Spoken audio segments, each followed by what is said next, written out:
The Amulet of Mara. The Amulet of Mara is the key to unlocking Skyrim's entire romance system. Wear it, and over 60 NPCs suddenly see you as a marriage candidate. Before you think it's just a fancy trinket, hear me out. This little amulet changes how the world treats you. You get it by finishing the Book of Love quest at the Temple of Mara in Riften, or finding it in Riften's graveyard. Once equipped, eligible NPCs offer new dialogue options, letting you propose. Say yes, and you'll be married within 24 hours at the temple. Marriage isn't just for show. Your spouse grants a 15% XP Lover's Comfort bonus and generates 100 gold daily. Divorce? Nope. You're stuck unless you mod the game. Here's the kicker. The amulet links to Mara, Skyrim's goddess of love, grounding marriage in the game's mythology. Now, some players think it's too easy. You can marry almost anyone, which breaks immersion. So role players make their own rules to keep romances feeling real. The amulet isn't just gear. It's the foundation for every Skyrim love story. But if you think it's simple, wait till you meet Ella the Huntress. Ella is a Nord hunter who doesn't want to marry you, which is exactly why you should marry her. Before you roll your eyes, hear me out. She's one of only 3 companions available for marriage,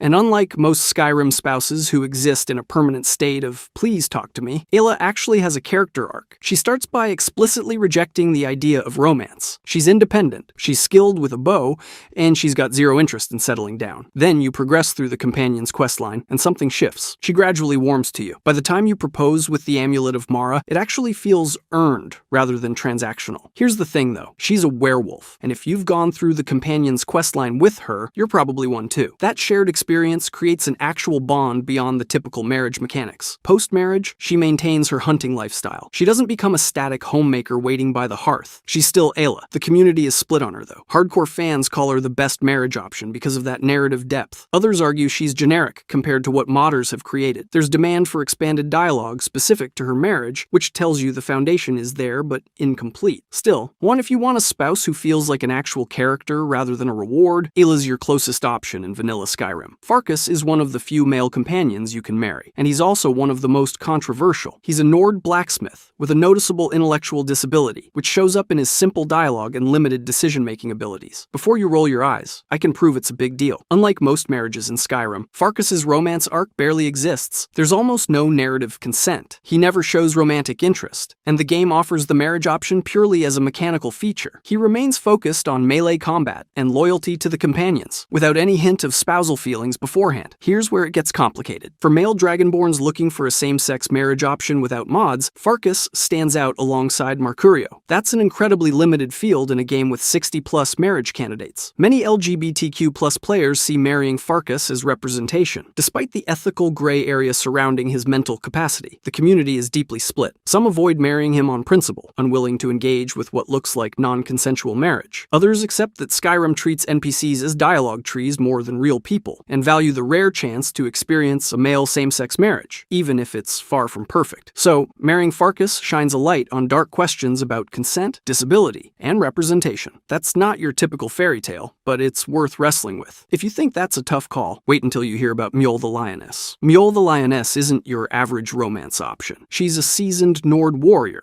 and former adventurer whose prized sword, Grimsever, was stolen and lost in the Dwemer ruins of Mzinchileft. Before you can even charm her, you have to retrieve that blade from deep underground. Talk about starting a relationship with a dungeon crawl attached. She stands out from other marriage candidates with her weathered, veteran look, a clear nod to her long life of battles and exploration. Unlike many younger love interests, Mjol doesn't hide her age or experience, making her one of the oldest appearing female options in the game. Plus, she openly expresses romantic interest regardless of your character's gender, which means she's one of the rare gender-neutral marriage choices in Skyrim. Interestingly, not her marriage quest is optional and can be missed entirely. So, some players wander alongside Mjol without ever triggering romance. If you do marry her, she surprises by expressing a desire to finally settle down and leave her adventuring days behind. That's a sharp contrast to the bold, restless fighter she's shown to be before, but here's where it gets complicated. Even after marriage, Mjol frequently references her wild past, refusing to fully embrace domestic life. This contrast fuels one of the most debated arcs in the Skyrim fandom. Is she finally finding peace, or is the game forcing the domestic cage on a free spirit? Her story subverts the the classic rescue romance. Retrieving her sword doesn't mean retrieving her soul. If you think complicated warrior romances are interesting, wait until you meet Lydia next. Lydia is the Nord housecarl everyone meets, and many marry, making her essentially Skyrim's default romance option. She's assigned to you right after the Dragon Rising quest, and ends up being the first follower most players get. That explains why she's statistically the most married NPC in the entire game. No complex quest lines needed, just slap on the Amulet of Mara and pop the question. Of course, Lydia is best known for the "I used to be an adventurer like you, then I took an arrow in the knee" line. The funny part? That quote only appears when she's in guard mode, not once during marriage dialogue, so you marry this character who never actually says that iconic line afterward. Bethesda's humor or awkward writing? Probably both. Marrying Lydia doesn't lock you into Breeze Home as many assume. You can have her move to any house you own, which makes more sense. It avoids frustration for players who like switching homes and keeps her useful. After marriage, Lydia mostly stops actively following, but you can still summon her. It's like asking your housecarl to trade in her sword for a house key, with a convenient fast travel button. Here's the twist. Lydia's story means she's locked into serving the Dragonborn from the start. She feels less like a romantic partner and more like a forced servant, which raises some uncomfortable ethics that many players miss. The game scripts her loyalty as blind obedience, making the relationship feel more like ownership than love. Despite this, Lydia's nostalgia factor is massive. She's the face of early Skyrim for many and inspired countless fanfic, mods, and memes. Yet her shallow writing and forced romance keep her both loved and criticized. But if being stuck with a housecarl turned homemaker feels rough, wait until you meet Marcurio, the mercenary mage with almost zero personality but plenty of fire. Marcurio is the ultimate pick for players who want a mage spouse but don't want to spend days romancing them. You can hire this Breton fire and lightning wizard mercenary at Riften's Bee and Barb Tavern for a quick 500 gold or by proving yourself in battle. Unlike most marriage options, Marcurio can be recruited and married within a couple of hours of meeting. It's like speed dating, but with spells. Before you write him off as just another generic hireling, hear me out. Marcurio is a popular male marriage candidate for Dragonborns of any gender,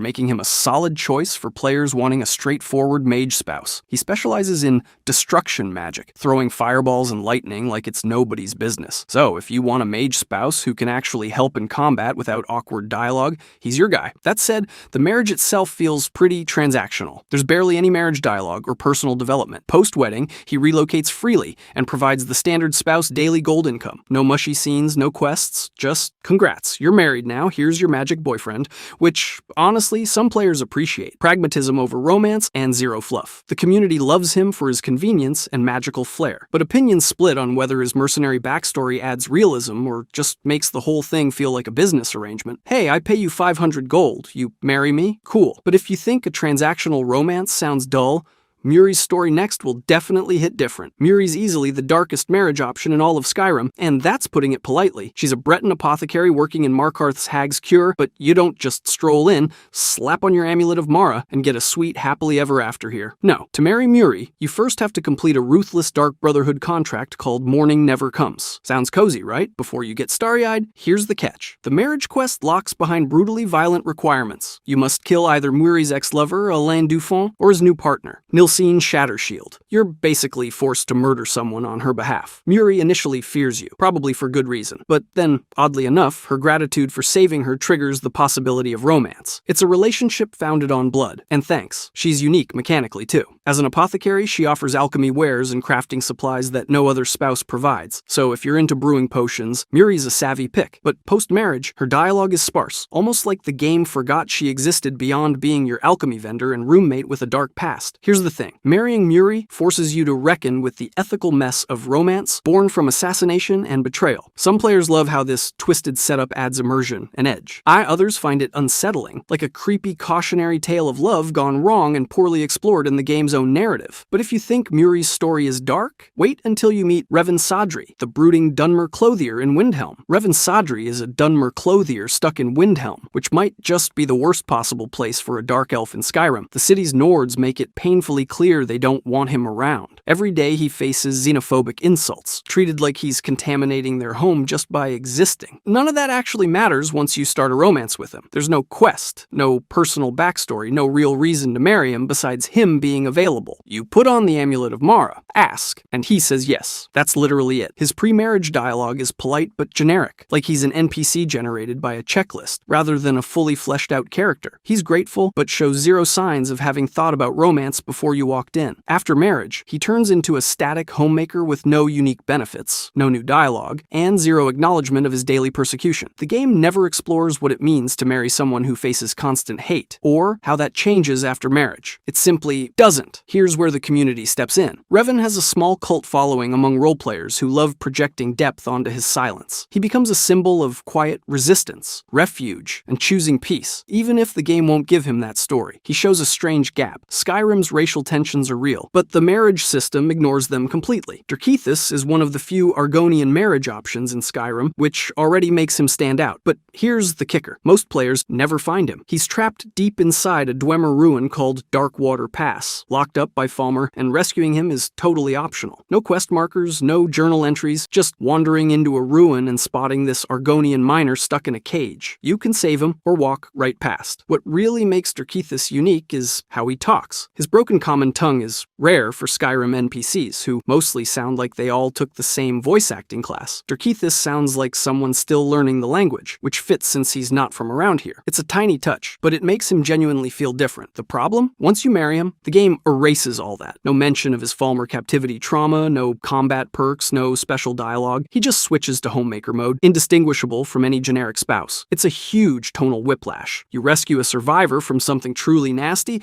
then the game acts like you married a shopkeeper. The fandom loves Drakethis for that dark backstory, but it vanishes after the wedding. If one ignored trauma seems bad, just wait until you meet Serana. Serana is a pure-blood vampire, the centerpiece of the Dawnguard DLC, and by every measurable metric, the most desired marriage candidate the community has ever voted on. But the moment you try to propose, the game shuts you down. No dialogue option, no quest. Yeah, just a hard no from the developers. Here's the thing. Serana has more character depth than literally any other recruitable NPC in the game. She's got a personal questline, genuine emotional conflict around her vampirism, family trauma with her mother Valerica, and an actual character arc that evolves throughout Dawnguard. Her dialogue with the Dragonborn shows real emotional stakes, regardless of your gender. She's not a merchant with a personality mod. She's a fully realized person, and that's exactly why you can't marry her. Unlike most NPCs in Skyrim, Serana is locked out of marriage entirely. It's a direct contradiction to Skyrim's entire marriage philosophy, which is basically marry anyone, marry everything. Marriage has zero consequences. But Serana? Serana gets special treatment. She gets restricted. The community rejected this instantly. Serana marriage mods exist across every modding platform. Players didn't just want to marry her, they actively rewrote the game to make it possible because the vanilla restriction felt like punishment for caring about a character too much. The demand was so consistent that mod authors kept updating and re-releasing variations for years. And that's the contradiction that defines her. She's the richest romance option in the entire game, locked behind an invisible wall, while you can marry a random clothier you've never spoken to. The game's saying here's the character you'll actually connect with, but no, you don't get that. It's intentional. It's frustrating. And it's the reason the modding community spent years trying to undo it. But if you think one locked romance is bad, I'd wait until you see what else Bethesda decided you couldn't have. Modding. Skyrim's vanilla romance system is like dating on easy mode. Functional, but shallow enough to feel like just checking boxes. But the modding community said, hold my mead. While far from thousands, there are still hundreds of romance and marriage mods available across both Skyrim and Skyrim Special Edition, adding new depth, new candidates, or entirely new mechanics to Skyrim's love life, transforming it into a full-on romance RPG. These mods aren't just now you can marry this NPC slapjobs either. The heavy hitters add hours of unique quests, meaningful dialogue, and relationship progressions completely absent in the base game. Think Serana or Karliah now with full voice acting expansions, jealousy systems, breakups, and even personality quirks. Want to get divorced? Ah, that's a mod feature. Walk away from messy love triangles. Also modded. Vanilla Skyrim doesn't know what hit it. Some mods even introduce brand new romance candidates like custom followers with rich backstories created by the community. The amount of detail across these mods is staggering. One popular mod for Serana alone has been downloaded millions of times. Clearly, the community rejected the idea that marriage is just a 20-minute post-main quest formality. But here's where it gets weird. There's a split fandom culture around this whole modding revolution. Vanilla purists argue mods cheat the game or break immersion, preferring the original story beats. Meanwhile, mod enthusiasts see mods as essential, even mandatory, enhancements that finally give Skyrim marriages emotional weight and drama. And honestly, with hundreds of thousands of downloads across these mods, marriage mods have become mainstream, no longer niche side projects, but fundamental to the Skyrim experience for a ton of players. In other words, the unofficial romance revolution isn't just expanding options, it's rewriting what marriage means in Skyrim's world. And given the vanilla system barely scratched the surface, it's hard to argue that's a bad thing. If you enjoyed this video and want to see every female follower in Elder Scrolls 5 Explained, click the video on the screen now.